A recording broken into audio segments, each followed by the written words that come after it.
प्रभु की स्तुति। आप इस चैनल को रोजाना सुनकर 1 साल में बाइबल पढ़ सकते हैं। Please subscribe and support. आज के बाइबल अध्याय अब Amazon music, tune in, Spotify और यूट्यूब म्यूजिक में उपलब्ध है। Please follow it. उत्पत्ति अध्याय 41। उत्पत्ति अध्याय 41। पूरे 2 बरस के बीतने पर फिरौन ने यह स्वप्न देखा कि वह नील नदी के किनारे पर खड़ा है और उस नदी में से 7 सुंदर और मोटी मोटी गायें निकलकर कछार की घास चरने लगी।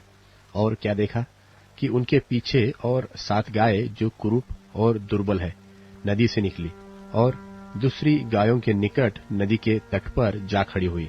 तब ये कुरूप और दुर्बल गायें उन 7 सुंदर और मोटी मोटी गायों को खा गई। तब फिरौन जाग उठा और वह फिर सो गया और दूसरा स्वप्न देखा कि एक डंडी में से 7 मोटी और अच्छी अच्छी बालें निकली। और क्या देखा कि उनके पीछे 7 बालें पतली और पुरवाई से मुरझाई हुई निकली और इन पतली बालों ने उन 7 मोटी और अन्न से भरी हुई बालों को निगल लिया। तब फिरौन जाग उठा और उसे मालूम हुआ कि यह स्वप्न ही था। भोर को फिरौन का मन व्याकुल हुआ और उसने मिस्र के सब ज्योतिषियों को और पंडितों को बुलवा भेजा और उनको अपने स्वप्न बताए, पर उनमें से कोई भी उनका फल फिरौन से न कह सका। तब पिलाने हारों का प्रधान फिरौन से बोल उठा कि मेरे अपराध आज मुझे स्मरण आए, जब फिरौन अपने दासों से क्रोधित हुआ था और मुझे और पकाने हारों के प्रधान को कैद करा के जल्लादों के प्रधान के घर के बंदीगृह में डाल दिया था। तब हम दोनों ने एक ही रात में अपने अपने होनहार के अनुसार स्वप्न देखा और वहां हमारे साथ एक इब्री जवान था जो जल्लादों के प्रधानों का दास था। सो हमने उसको बताया और उसने हमारे स्वप्नों का फल हमसे कहा।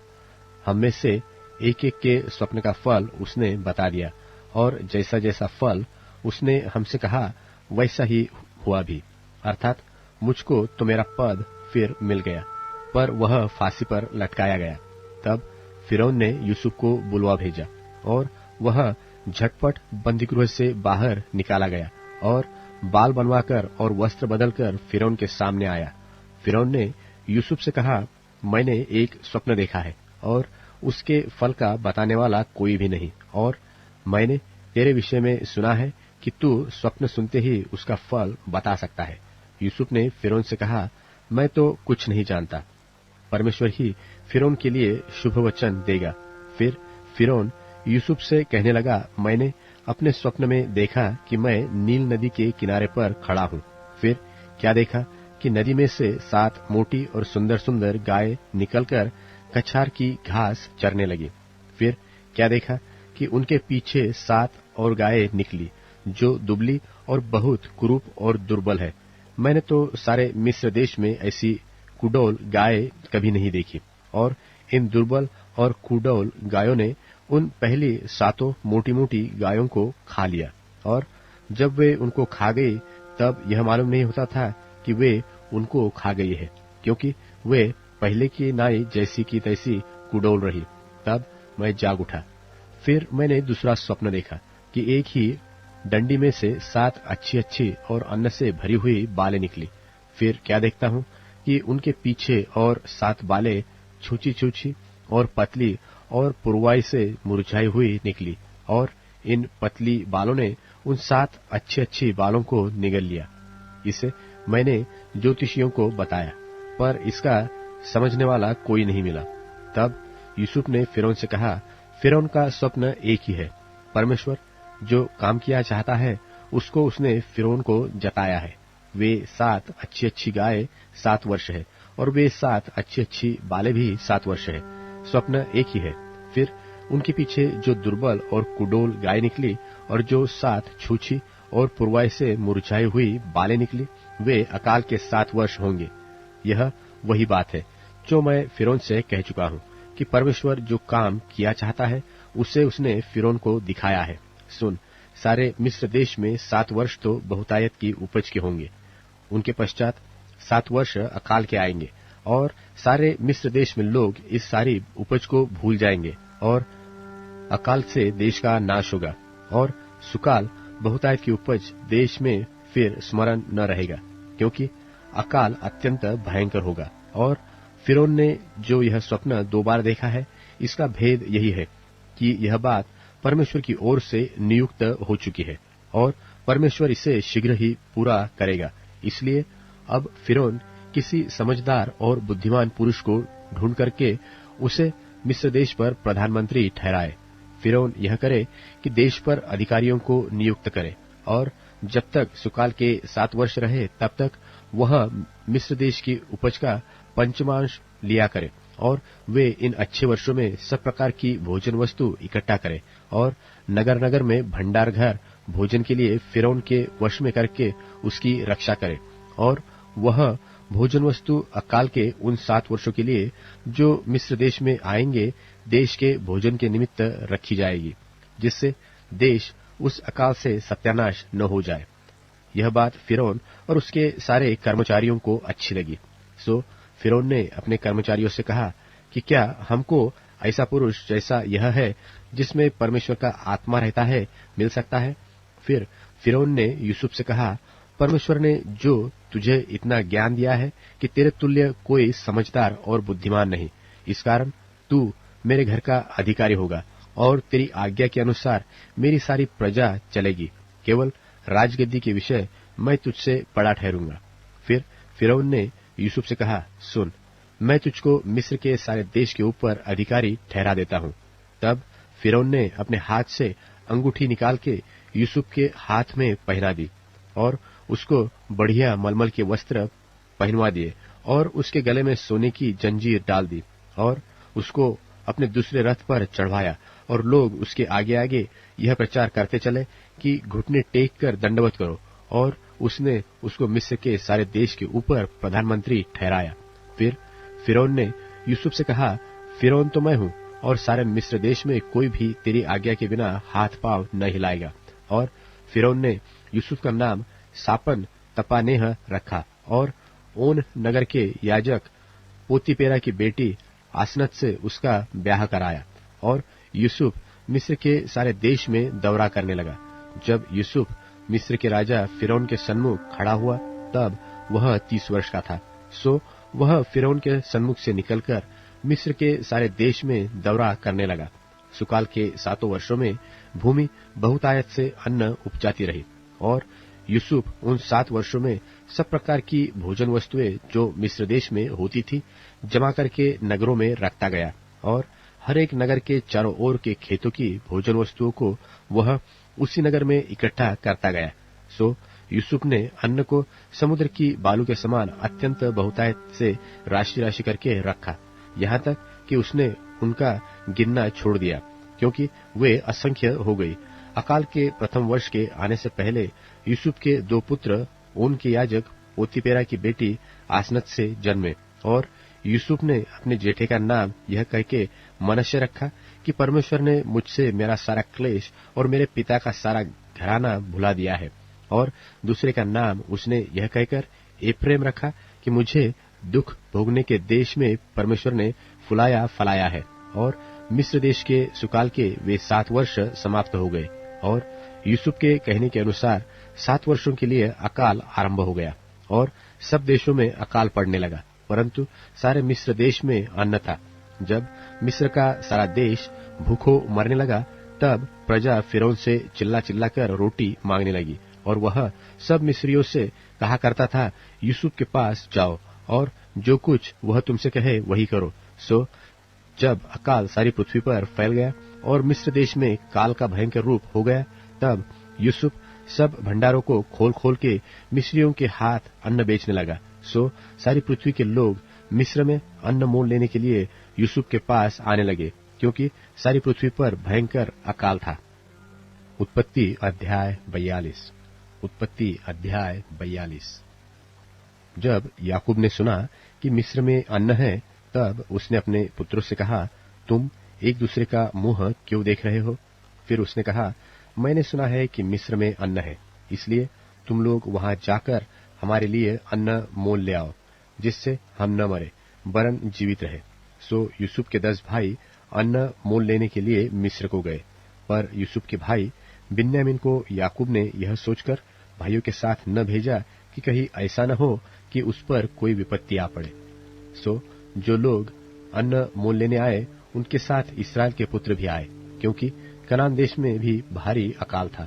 यूसुफ तो मिस्र देश का अधिकारी था और उस देश के सब लोगों के हाथ वही अन्न बेचता था।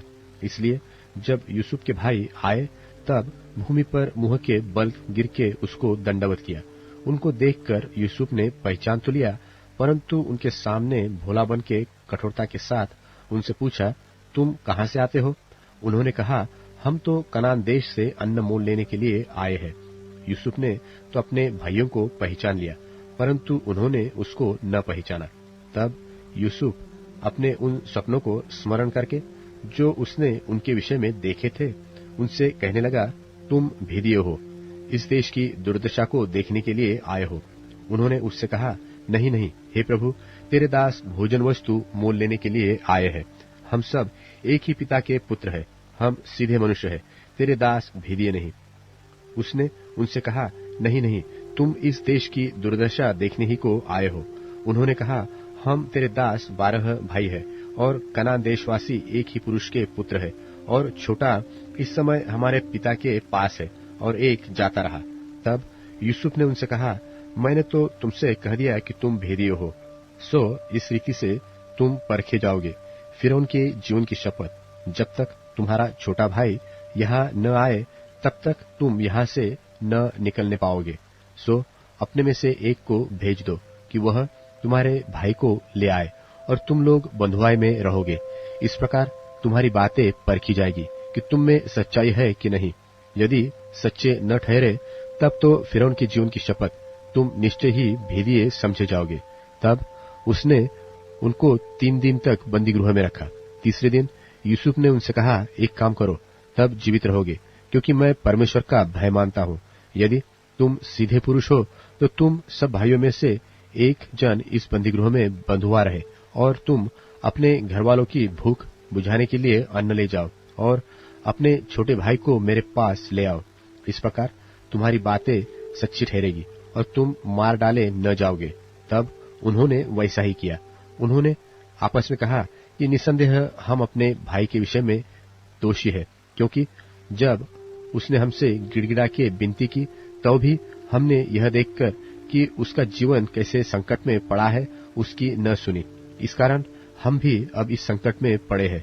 रूबेन ने उससे कहा, क्या मैंने तुझसे न कहा था कि लड़के के अपराधी मत बनो? परंतु तुमने न सुना। देखो, अब उसके लहू का पलटा दिया जाता है। यूसुफ की और उनकी बातचीत जो एक दुभाषियों के द्वारा होती थी, इससे उनको मालूम न हुआ कि वह उनकी बोली समझता है। तब वह उनके पास से हटकर रोने लगा। फिर उनके पास लौटकर उनसे बातचीत करके उनमें से शिमोन को छांट लिया और उसके सामने बंधुआ रखा। तब यूसुफ ने आज्ञा दी कि उनके बोरे अन्न से भरो और एक एक जन के बोरे में उनके रुपये को भी रख दो, फिर उनको मार्ग के लिए सिधा दो। सो उनके साथ ऐसा ही किया गया। तब वे अपना अन्न अपने गधों पर लाद कर वहां से चल दिए। सराय में जब एक ने अपने गधे को चारा देने के लिए अपना बोरा खोला, तब उसका रुपया बोरे के मुंह पर रखा हुआ दिखाई दिया। तब उसने अपने भाइयों से कहा, मेरा रुपया तो फेर दिया गया है, देखो वह मेरे बोरे में है। तब उनके जी में जी न रहा और वे एक दूसरे की ओर भय से ताकने लगे और बोले, परमेश्वर ने यह हमसे क्या किया है? और वे कनान देश में अपने पिता याकूब के पास आए और अपना सारा वृत्तांत उससे इस प्रकार वर्णन किया कि जो पुरुष उस देश का स्वामी है, उसने हमसे कठोरता के साथ बातें की और हमको देश के भेदिए कहा। तब हमने उससे कहा, हम सीधे लोग हैं, भेदिए नहीं। हम 12 भाई एक ही पिता के पुत्र हैं। एक तो जाता रहा, परंतु छोटा इस समय कनान देश में हमारे पिता के पास है। तब उस पुरुष ने, जो उस देश का स्वामी है, हमसे कहा, इससे मालूम हो जाएगा कि तुम सीधे मनुष्य हो। तुम अपने में से एक को मेरे पास छोड़ के अपने घरवालों की भूख बुझाने के लिए कुछ ले जाओ और अपने छोटे भाई को मेरे पास ले आओ। तब मुझे विश्वास हो जाएगा कि तुम भेदिए नहीं, सीधे लोग हो। फिर मैं तुम्हारे भाई को तुम्हारे पास सौंप दूंगा और तुम इस देश में लेन देन कर सकोगे। यह कहकर वे अपने अपने बोरे से अन्न निकालने लगे। तब क्या देखा कि एक एक जन के रुपए की थैली उसी के बोरे में रखी है। तब रुपए की थैलियों को देखकर वे और उनका पिता बहुत डर गए। तब उनके पिता याकूब ने उनसे कहा, मुझको तुमने निर्वश कर दिया। देखो, यूसुफ नहीं रहा और शिमोन भी नहीं आया, और अब तुम बिन्यामीन को भी ले जाना चाहते हो। ये सब विपत्तियां मेरे ऊपर आ पड़ी है। रूबेन ने अपने पिता से कहा, यदि मैं उसको तेरे पास न लाऊं तो मेरे दोनों पुत्रों को मार डालना। तू उसको मेरे हाथ में सौंप दे, मैं उसे तेरे पास फिर पहुंचा दूंगा।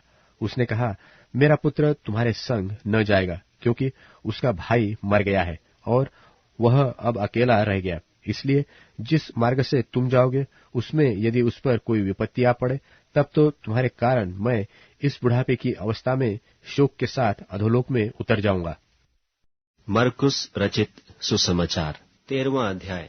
जब वह मंदिर से निकल रहा था तो उसके चेलों में से एक ने उससे कहा, हे गुरु, देख कैसे कैसे पत्थर और कैसे कैसे भवन हैं।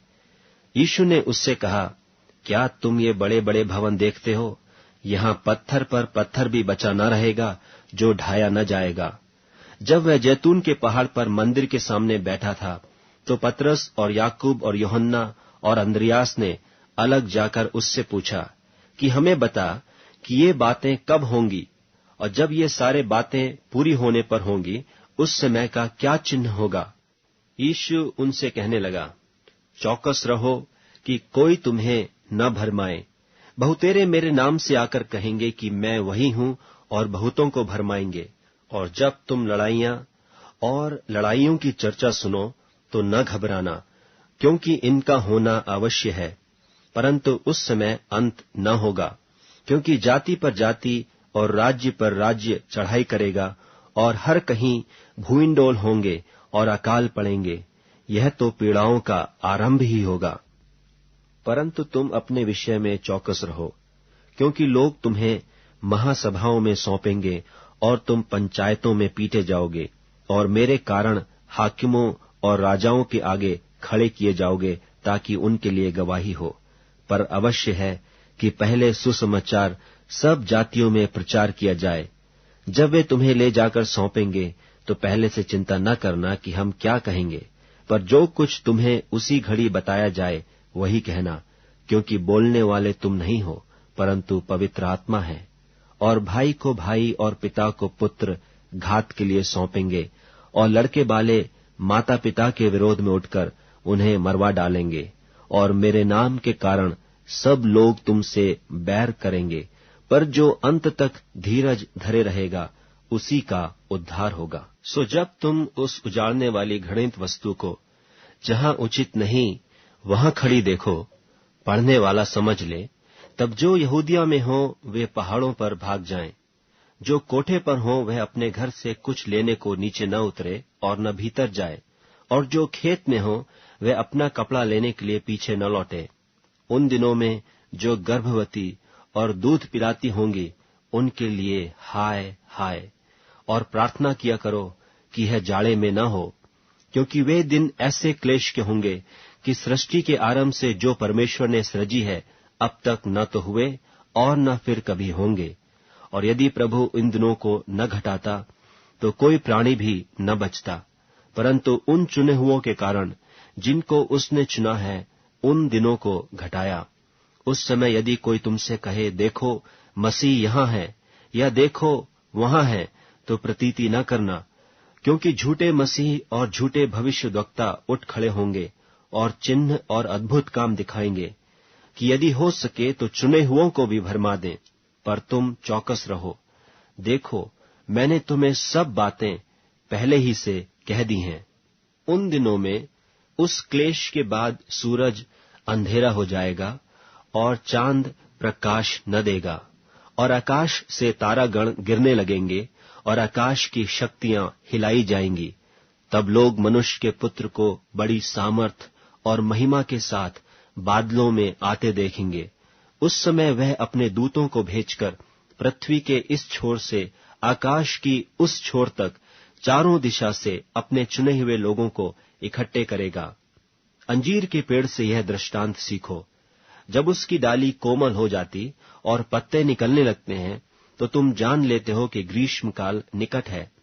इसी रीति से जब तुम इन बातों को होते देखो, तो जान लो कि वह निकट है, वरन द्वार ही पर है। मैं तुमसे सच कहता हूं कि जब तक ये सब बातें न हो लेंगी, तब तक यह लोग जाते न रहेंगे। आकाश और पृथ्वी टल जाएंगे, परंतु मेरी बातें कभी न टलेंगी। उस दिन या उस घड़ी के विषय में कोई नहीं जानता, न स्वर्ग के दूत और न पुत्र, परंतु केवल पिता। देखो, जागते और प्रार्थना करते रहो, क्योंकि तुम नहीं जानते कि वह समय कब आएगा। यह उस मनुष्य की सी दशा है जो परदेश जाते समय अपना घर छोड़ जाए और अपने दासों को अधिकार दे और हर एक को उसका काम जता दे और द्वारपाल को जागते रहने की आज्ञा दे। इसलिए जागते रहो, क्योंकि तुम नहीं जानते कि घर का स्वामी कब आएगा, सांझ को या आधी रात को या मुर्ग के बांग देने के समय या भोर को। ऐसा न हो कि वह अचानक आकर तुम्हें सोते पाए। और जो मैं तुमसे कहता हूं वही सबसे कहता हूं, जागते रहो। भजन संहिता अध्याय 21। भजन संहिता अध्याय 21। हे यहोवा, तेरी सामर्थ्य से राजा आनंदित होगा और तेरे किए हुए उद्धार से वह अति मगन होगा। तूने उसके मनोरथ को पूरा किया है और उसके मुंह की विनती को तूने स्वीकार नहीं किया, क्योंकि तू उत्तम आशीषें देता हुआ उसे मिलता है और तू उसके सिर पर कुंदन का मुकुट पहनाता है। उसने तुझसे जीवन मांगा और तूने जीवन दान दिया। तूने उसको युगानुयुग का जीवन दिया है। तेरे लिए उद्धार के कारण उसकी महिमा अधिक है। तू उसको विभव और ऐश्वर्य से आभूषित कर देता है, क्योंकि तूने उसको सर्वदा के लिए आशीषित किया है। तू अपने सन्मुख उसको हर्ष और आनंद से भर देता है, क्योंकि राजा का भरोसा यहोवा के ऊपर है और परम प्रधान की करुणा से वह कभी नहीं टलेगा। तेरा हाथ तेरे सब शत्रुओं को ढूंढ निकालेगा, तेरा दाहिना हाथ तेरे सब बैरियों का पता लगा लेगा। तू अपने मुख के सन्मुख उन्हें जलते हुए भट्टे की नाई जलाएगा। यहोवा अपने क्रोध में उन्हें निगल जाएगा और आग उनको भस्म कर डालेगी। तू उनके फलों को पृथ्वी पर से और उनके वंश को मनुष्यों में से नष्ट करेगा, क्योंकि उन्होंने तेरी हानि ठानी है। उन्होंने ऐसी युक्ति निकाली है जिसे वे पूरी न कर सकेंगे, क्योंकि तू अपना धनुष उनके विरुद्ध चढ़ाएगा और वे पीठ दिखाकर भागेंगे। हे यहोवा, अपनी सामर्थ्य में महान हो और हम गाकर तेरे पराक्रम का भजन सुनाएंगे। अब Amazon music, tune in, Spotify और यूट्यूब म्यूजिक में उपलब्ध है। Please follow it.